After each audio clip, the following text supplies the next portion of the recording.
Hi, I'm Shannon Gavin Johnson, the director of Legacy Museum on Main, and this is a brief moment in LaGrange's history.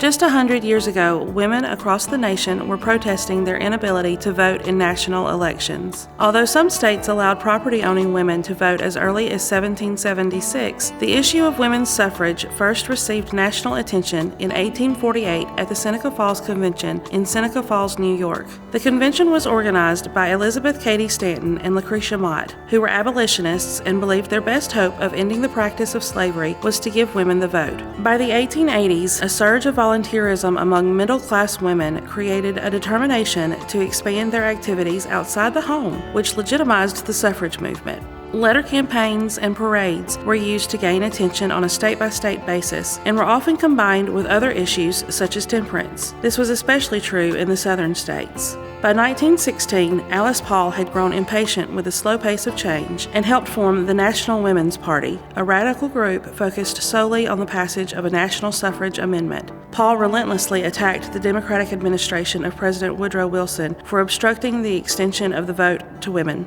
In 1917, over 200 women were arrested while picketing the White House. 33 ladies were given prison sentences, and many went on hunger strikes. The publicity was very damaging to Wilson, who was attempting to build a reputation for himself and the nation as an international human rights leader.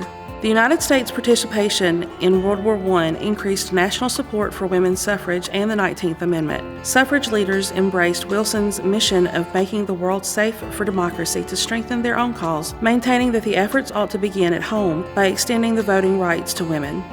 In 1918, Wilson finally spoke to Congress in favor of passing the 19th Amendment, reasoning that the country's and world's morale would be greatly encouraged by its passage. On June 4, 1919, Congress passed the 19th Amendment to the United States Constitution, sending the vote for ratification to the states. Although Georgia rejected the proposed amendment, it received the necessary number of votes and was officially ratified on August 18, 1920. Because the Georgia legislature did not pass an enabling act to immediately allow voting, Georgia women missed the 1920 presidential election and remained unable to vote until 1922. Even after that, many women continued to feel uneasy about stepping into the political sphere. During the 1923 local elections, only 1,300 of the possible 5,000 qualified women registered to vote, and barely half of that number actually voted. It was not until 1980 that women would vote in elections in at least the same number as men.